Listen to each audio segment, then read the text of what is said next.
पुढच्या बातमीकडे वळतोय। शिवसेना उद्धव बाळासाहेब ठाकरे पक्षाच्या जाहिरातीवरून आता चित्रा वाघ यांनी थेट हल्लाबोल केलाय। जाहिरातीतील व्यक्ती पॉर्नस्टार असल्याचा चित्रा वाघ यांनी आरोप केलाय। उल्लू ॲपवर पॉर्नस्टारचे घाणेरडे व्हिडिओ असल्याचं देखील चित्रा वाघ यांनी म्हटलंय। तर जाहिरात कंपनी आणि उद्धव ठाकरेंची संबंध आहेत असं चित्रा वाघ यांनी म्हटलंय। तर नाईट लाईफ संकल्पनेवरून आदित्य ठाकरे यांच्यावर देखील त्यांनी हल्लाबोल केला। राज्यामध्ये पब पार्टी आणि पॉर्न हे घडतंय असं चित्रा वाघ यांनी म्हटलेलं आहे।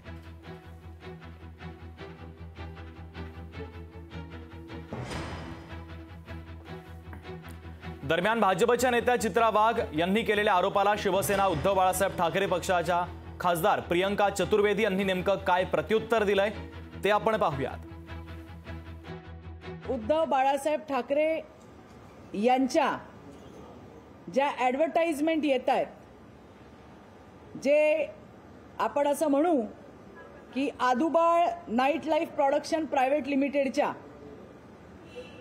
या आदुबाळ night life private limited production हाऊसच्या उबाठाच्या ज्या जाहिराती आहेत, त्या जाहिरातीमधलं जे पात्र आहे हे पात्र पॉर्न स्टार आहे।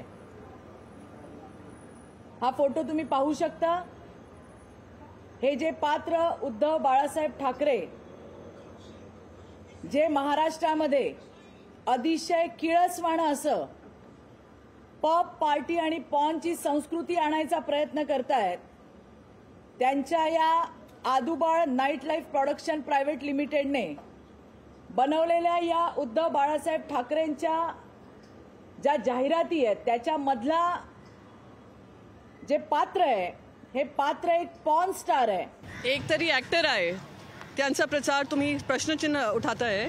मैं पूछ रही हूँ, और जो एक्टर, जो पॉर्न कैंडिडेट आपने खड़ा किया है, जिन्होंने हजारों की संख्या में महिलाओं का उत्पीड़न किया है, अपनी घर की महिलाओं को नहीं छोड़ा है, घर में काम करने वाली वृद्ध महिलाओं को नहीं छोड़ा है, उसके बारे में आपका क्या विचार है? कोई प्रधानमंत्री और ये भाजपा के लोग जो मुंह खोलते हैं उनसे पूछे, प्रधानमंत्री माताओं और बहनों के बारे में बात करते हैं। प्रधानमंत्री नरेंद्र मोदी जी ने ये प्रज्वल रेवन्ना के बारे में क्यों नहीं बात की है? असम की लड़ाई भारतीय जनता पार्टी के साथ लड़ रहा है, उसी आदमी के वीडियोस फोन से मिले हैं जिसको इन लोग फरार करने का काम किया है, वो फ्रांस में मजे ले रहा है और आप हमसे प्रश्न पूछ रहे हैं। शर्म करो, डूब मरो। या संदर्भात शिवसेना उद्धव बाळासाहेब ठाकरे पक्षाच्या उपनेत्या सुषमा अंधारे यांची प्रतिक्रिया नेमकी काय आहे तीही आपण पाहूया। कदाचित त्यांचा एक गैरसमज झालाय।